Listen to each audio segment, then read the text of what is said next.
दीपावली लीला। अपने भवन की अटारी की सबसे ऊपर की छत पर श्री राधा रानी आकाश दीप की रेशमी डोरी को अपने हाथ में पकड़े हुए दक्षिण की ओर मुख किए खड़ी हैं। आज दीपावली है, इसलिए समस्त नंद व्रज में संध्या के समय विशेष चहल पहल है। प्रत्येक छत की अटारी पर ब्रज सुंदरियों की टोली खड़ी है। राधा रानी भी आकाश दीप प्रज्वलित करने जा रही हैं।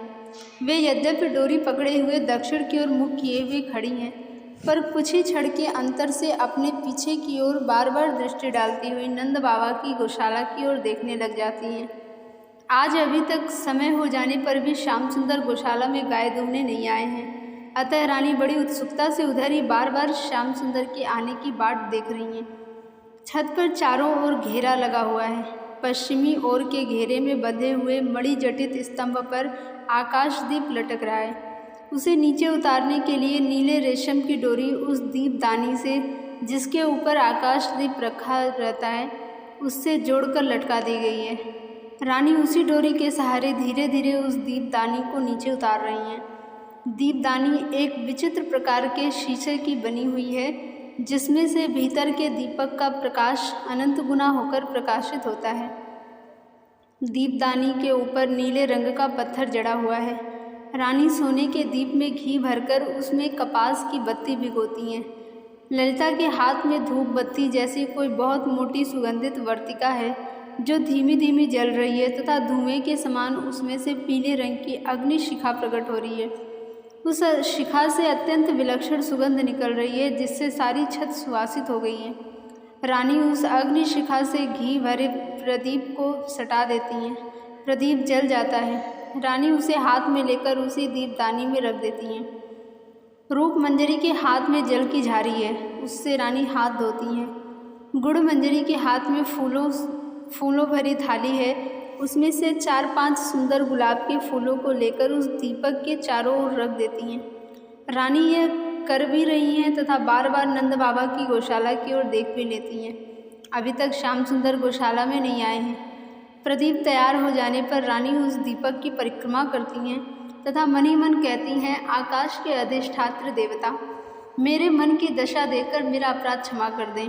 देव, मैं दीपक भी ठीक से नहीं जला सकी हूँ, क्या करूँ, सर्वथा असमर्थ हो गई हूँ। मैं चाहती हूँ कि दीपक की बत्ती ठीक से बनाकर आपको दीपदान करती। दीपदान करके प्रियतम श्याम सुंदर के मंगल की भीख मांगती, पर ऐसा कर नहीं पाती। दीपक हाथ में लेती हूँ, पर वहाँ उस दीपक के स्थान पर मुझे श्याम सुंदर दिखने लग जाते हैं। कपास की बत्ती हाथ में लेती हूँ, हाथ पर रखते ही हाथों में श्याम सुंदर की छवि दिखने लग जाती है। दीपदानी पर दृष्टि डालती हूँ, पर मुझे दीपदानी नहीं दिखती, वहाँ श्याम सुंदर दिखते हैं। डोरी को पकड़कर मैं खींचना चाहती हूँ, उस डोरी में ही मेरे प्रियतम मुझे हंसते हुए दिखने लग जाते हैं। मैं सोचती हूँ कि ललिता को पुकारूँ और पुकार कर कहूँ कि बहन, मेरी ओर से तू पूजा कर दे, पर ललिता के स्थान पर श्याम सुंदर को पुकारने लग जाती हूँ।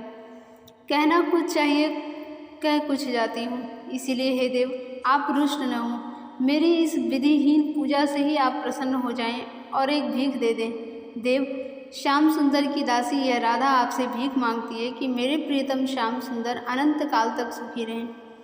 प्रार्थना करते करते रानी भावाविष्ट हो जाती हैं तथा आकाश में एवं अपने चारों ओर पूर्व पश्चिम उत्तर दक्षिण सर्वत्र उन्हें श्याम सुंदर दिखने लग जाते हैं। हाथ में डोरी को पकड़े हुए पार्थिव पुत्तलिका की भांति वे खड़ी रह जाती हैं। ललिता स्थिति समझ जाती हैं तथा डोरी को उनके हाथ से छुड़ाकर चित्रा के हाथ में दे देती हैं। पास में ही घेरे से सटा हुआ जो एक मखमली आसन है, उस पर वे रानी को बैठा देती हैं।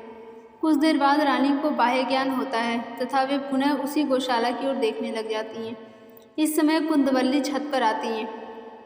उसे अचानक आई देखकर रानी को आश्चर्य होता है। कुंदवल्ली रानी के कंधों को पकड़कर प्यार से उसके सिर को चूमकर कहती है, चल, तुझे मैया ने अभी अभी शीघ्र बुलाया है। रानी के मुखारविंद पर उत्कंठा एवं आनंद के चिन्ह प्रकट हो जाते हैं। फिर अत्यंत धीमे स्वर में किंचित भय मिश्रित मुद्रा से वे पूछती हैं, आज्ञा मिल गई है? कुंदवल्ली हंसकर कहती है, हाँ हाँ, सब विधि विधान पूरा करके ही आई हूँ। यह सुनते ही रानी की प्रसन्नता की सीमा नहीं रहती। वे बड़ी शीघ्रता से छत की सीढ़ियों से उतरती हैं तथा उतरकर भवन के पश्चिमी उपवन में जा पहुँचती हैं। रानी के पीछे कुंदवल्ली, ललिता आदि दौड़ती सी चल रही हैं। रूपमंजरी एक नीले रंग की चादर लेने के लिए पीछे लौट पड़ती हैं तथा शीघ्र ही चादर लेकर दौड़ती हुई पुनः राधा रानी के पास पहुंच जाती हैं। रानी उत्कंठावश इतनी शीघ्रता से चल रही हैं कि इतनी देर में ही वे उपवन के द्वार को पार करके मुख्य मार्ग पर आ गई हैं। इसी समय रूपमंजरी पीछे से आकर उन पर चादर डाल देती हैं। चादर को लपेटती हुई रानी नंद भवन की ओर शीघ्रता से बढ़ने लगती हैं। यद्यपि मड़ियों के अत्यधिक प्रकाश से समस्त मार्ग पर दिन का सा उजाला हो रहा है, फिर भी दीपावली का दिन होने के कारण सोने के प्रदीप स्थान स्थान पर जलाए गए हैं। नंद भवन के मुख्य द्वार पर गोप गोपियों की भीड़ सी लग रही है। आज श्याम सुंदर स्वयं दीपक जलाकर मार्ग एवं भवन को सजा रहे हैं। श्याम सुंदर की विलक्षण शोभा है। उनकी अलकावली अत्यंत सुंदर ढंग से संवार दी गई है तथा केश के गुच्छ पीछे ग्रीवा पर लटक रहे हैं। वे अत्यंत सुंदर फूलों का बना हुआ मुकुट, जिसके आगे एक मोर पंख लगा है, सिर पर बांधे हुए हैं। पीली चादर दोनों कंधों पर से होती हुई सामने की ओर लटक रही है। वे रेशमी लाल किनारी वाली पीली धोती पहने हुए हैं और उसका एक छोर कमर में कसी हुई फेंट से निकलकर आगे लटक रहा है। श्याम सुंदर के बाईं ओर मधुमंगल घी से भरी हुई झारी लेकर घूमता हुआ चल रहा है। सुबल ने बहुत से दीपकों से भरी हुई सोने की परात उठा रखी है। श्रीदाम कपास की बत्तियों का पुलिंदा लिए हुए श्याम सुंदर के पीछे पीछे चल रहा है। उधर मैया एक बार भवन के भीतर जाती है, दूसरे ही क्षण बाहर आकर घबराई सी उधर देखने लगती है जिधर श्याम सुंदर दीपक जलाते हुए घूम रहे हैं, और बार बार चिल्लाकर कहती है, अरे ओ मधुमंगल, अरे सुबल, देखना भला कहीं श्याम सुंदर का हाथ न जल जाए। मैया कभी धनिष्ठा से कहती है, धनिष्ठे, उनसे ब्रजेश्वर नंद से कह दे कि वे गौशाला से तुरंत आ जाएं। श्याम सुंदर के पीछे पीछे चलकर उसे संभालें, कहीं वह हाथ नहीं जला ले। कभी श्याम सुंदर के पास दौड़कर चली जाती हैं तथा कहती हैं, मेरे लाल, अब नहीं, अब बहुत दीपक तुमने जला दिए हैं, अब रहने दे। श्याम सुंदर बड़े प्रेम से कहते हैं, ना मैया, मेरा हाथ नहीं जलेगा। देख, अब तक 800 से अधिक दीपक जला चुका हूँ, एक बार भी तो हाथ नहीं जला। मैया फिर भी मधुमंगल को सावधान करती हुई कुछ दूर हटकर भवन के द्वार के पास आकर उधर ही देखने लग जाती है। जहाँ श्याम सुंदर आंखों से ओझल हुए, तभी मैया चिल्लाती हुई कहने लग जाती है कि अब बस, अब और नहीं जलाने दूंगी, एवं उसके पास दौड़ने लग जाती है। इसी समय राधा रानी नंद भवन के द्वार पर आ पहुँचती हैं। राधा रानी को देखते ही मैया आनंद में डूबने लगती हैं। वे रानी के पास दौड़कर आती हैं। रानी पैरों पर गिरकर प्रणाम करना चाहती हैं, पर मैया उसके पहले उन्हें हृदय से चिपका लेती हैं। उसके सिर को सूंघती हैं, चूमती हैं। फिर मैया यशोदा बड़ी उत्फुल्लता की मुद्रा में कहती हैं, कुंदवल्ली, जा बहन, रोहिणी से कह दे मेरी लाडली राधा आ गई है, बस अब तो एक क्षण में ही सब हो जाएगा। हाँ हाँ, रोहिणी बहन ऊपर रसोई घर में है, जाकर कह दे। श्याम सुंदर दीपक जला रहे थे। उसी समय उनके कानों में राधा आ गई है ये शब्द पड़ते हैं। राधा सुनते ही श्याम सुंदर के हाथ से दीपक गिर जाता है। वे उस स्थान से दौड़ते हुए वहाँ ही आ जाते हैं जहाँ मैया रानी को लेकर खड़ी हैं। श्याम सुंदर एवं रानी एक दूसरे को देखते ही प्रेम से अधीर होने लगते हैं। श्याम सुंदर को आया देखकर मैया रानी के पास से चलकर श्याम सुंदर के पास आ जाती हैं तथा अंचल से श्याम सुंदर का मुख पोंछने लगती हैं। श्याम सुंदर कहते हैं, ना मैया, अब दीपक नहीं जलाऊंगा। तेरी बात मैंने नहीं सुनी, अभी एक दीपक हाथ से गिर गया, मैं बच गया, नहीं तो सचमुच हाथ जल जाता। मैया श्याम सुंदर को हृदय से लगाकर प्यार करने लगती हैं। फिर कहती हैं, मधुमंगल भैया, इसे लेकर तुरंत चला जा। तुम एवं सुबल श्याम सुंदर के कपड़े बदला करके ऊपर पूजा गृह में इसे शीघ्र ले आओ। देर मत करना भला, महर्षि शांडिल्य आने ही वाले हैं। मैया श्याम सुंदर के सिर को पुनः सूंघती हैं तथा कहती हैं, जा मेरे लाल, तुरंत कपड़े बदल करके ऊपर आ जा। श्याम सुंदर मैया के भुज पास से निकलकर रानी की ओर देखते हुए उत्तर की ओर धीरे धीरे बढ़ते हैं। मैया रानी का हाथ पकड़ लेती हैं एवं कहती हैं, मेरी लाडली बेटी, ऊपर चल, मैं तुझे सब समझा दूँ। रानी मैया के साथ ऊपर पाकशाला में जा पहुँचती हैं तथा छिपी दृष्टि से उधर ही देखने लगती हैं जिधर श्याम सुंदर गए हैं। रसोई घर में मैया रोहिणी बैठी हुई परात में मिही दानों के लड्डू बांध रही हैं। रानी उनके चरणों में जाकर प्रणाम करती हैं। क्या बनाना है और क्या क्या बन चुका है, यह सब मैया रानी को समझाती हैं और कहती हैं कि शेष बातें बहन रोहिणी बता देंगी। इतना बतला करके मैया श्याम सुंदर को लाने के लिए नीचे दौड़ जाती हैं। रानी एवं रानी की सखियां मंजरियां अत्यधिक तत्परता से पाक कार्य में लग जाती हैं। कुछ ही देर में आश्चर्यजनक रीति से सब कुछ बन जाता है। परात में भर भर कर भांति भांति की मिठाइयाँ नंद रानी की दासियाँ एवं राधा रानी की मंजरियाँ लाकर सामने के पूजा गृह में रखती चली जाती हैं। पूजा गृह के दक्षिण की ओर का स्थान मिठाई की परातों से भर जाता है। पूजा गृह के बीच में अत्यंत सुंदर सुकोमल आसन चारों ओर बिछाए हुए हैं। ठीक मध्य भाग में छोटी सोने की चौकी सजाकर रखी हुई है। चौकी पर एक हाथ ऊंचा और आधा हाथ चौड़ा मणिजटित सिंहासन रखा है, जिस पर अत्यंत सुंदर किसी तेजस धातु की बनी हुई श्री लक्ष्मी नारायण की प्रतिमा विराज रही है। चौकी के नीचे अर्ध आदि पूजा के उपकरण रखे हुए हैं। कुछ दूर पर हवन वेदी शोभा पा रही है। आचार्य महर्षि शांडिल्य के बैठने के लिए पास में ही सुंदर गद्दी सुशोभित हो रही है। उनके शिष्यों के बैठने के लिए भी सुंदर सुंदर आसन लगे हुए हैं। इसी समय महर्षि शांडिल्य अपने शिष्यों सहित पधारते हैं। उनके पधारते ही सभी विनय पूर्वक किनारे हट हट कर खड़े हो जाते हैं। मैया यशोदा इसी समय वहां आ पहुंचती हैं। वे दूर से ही महर्षि के चरणों में प्रणाम करती हैं। महर्षि आशीर्वाद देते हैं। सुंदर पगड़ी बांधे नंद बाबा भी वहीं आ पहुंचते हैं। वे महर्षि के चरणों में साष्टांग दंडवत प्रणाम करते हैं। महर्षि उन्हें आशीर्वाद देते हैं। मैया यशोदा कहती हैं, कुंद जा, कृष्ण को शीघ्र बुला ला, मेरा नाम लेकर बुला ला। मैया ये कह ही रही थी कि श्याम सुंदर आ जाते हैं। आगे आगे मधुमंगल है, बीच में श्याम सुंदर, उनके पीछे सुबल एवं अन्यान्य सखा। मैया दौड़कर श्याम सुंदर को हृदय से चिपटा लेती हैं। फिर बड़े प्यार से हाथ पकड़कर महर्षि के पास ले आती हैं। श्याम सुंदर महर्षि शांडिल्य के चरणों में साष्टांग दंडवत प्रणाम करते हैं। महर्षि की आंखों में आंसू भर आते हैं। वे अतिशय शीघ्रता से श्याम सुंदर को उठाकर हृदय से लगा लेते हैं। मधुमंगल आदि सखा भी महर्षि को प्रणाम करते हैं। महर्षि उन्हें भी उठा उठाकर हृदय से लगाते हैं। श्याम सुंदर अतिशय प्यार से महर्षि के साथ आए हुए 5 शिष्यों से गले मिलते हैं। वे ब्राह्मण कुमार आनंद में पागल से हो जाते हैं। फिर श्याम सुंदर एक तिरछी चितवन रसोई घर की ओर डालते हैं। अपनी प्रियतमा राधा रानी के साथ दृष्टि मिलते ही श्याम सुंदर का सारा शरीर कांप जाता है। यही दशा रानी की भी रसोई घर में होती है। श्याम सुंदर की यह दशा देखकर नंद बाबा एवं मैया कुछ घबरा सी जाती हैं, परंतु फिर श्याम सुंदर को हंसते देखकर सभी निश्चिंत हो जाते हैं। स्वस्ति वाचन पूर्वक श्री लक्ष्मी नारायण जी की 64 उपचारों से विधिवत पूजा होती है। पूजक नंद बाबा हैं, पर श्याम सुंदर उनके पास में बैठे हुए नंद बाबा के हाथ में पूजा की सामग्री पकड़ाते जा रहे हैं।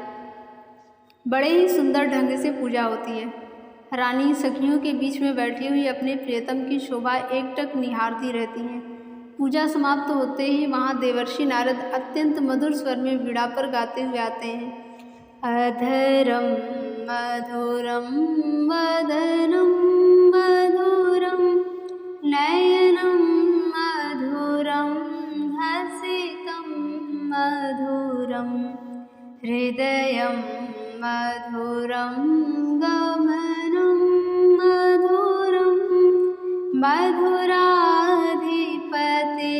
मधुराधिपतेरखिलं मधुरम वचनं मधुरं चरितं मधुरं वसनं मधुरं वलितं मधुरं चलितं मधुरं भ्रमितं मधुरं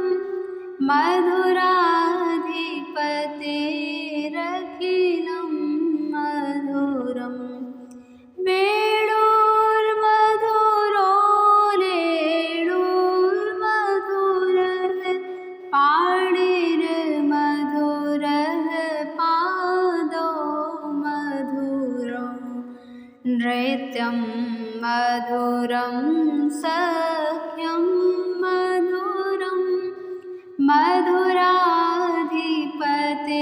मधुराधिपतेरखिलं मधुरं गीतं मधुरं पीतं मधुरं भोक्तं मधुरं सूक्तं मधुरम् रूपं मधुरं तिलकं मधुरं मधुराधिपतेरखिलं मधुरम् अधरं मधुरं वदनं मधुरं नयनं मधुरं हसितं मधुरम् कर्णं मधुरं तरणं मधुरं हरणं मधुरं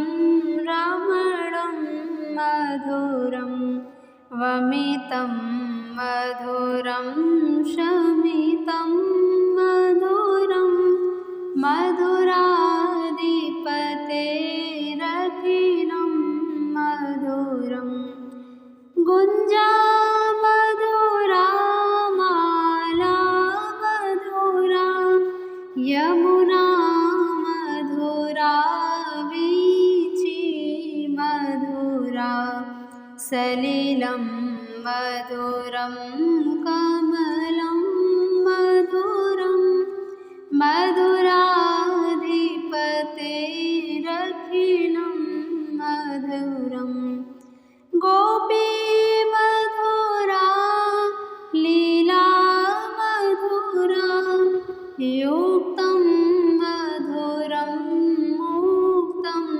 मधुरं दृष्टं मधुरं श्रेष्ठं मधुरं मधुराधिपतेरखिलं मधुरम् गोपा मधुरा गावो मधुरा यष्टिर्मधुरा सृष्टिर्मधुरा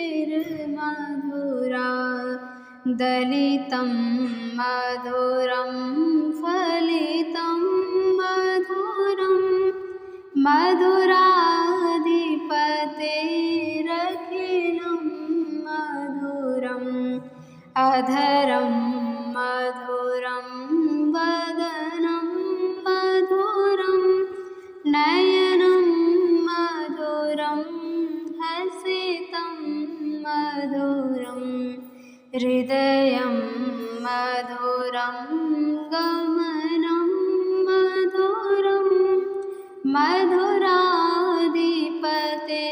मधुराधिपतेरखिलं मधुरम्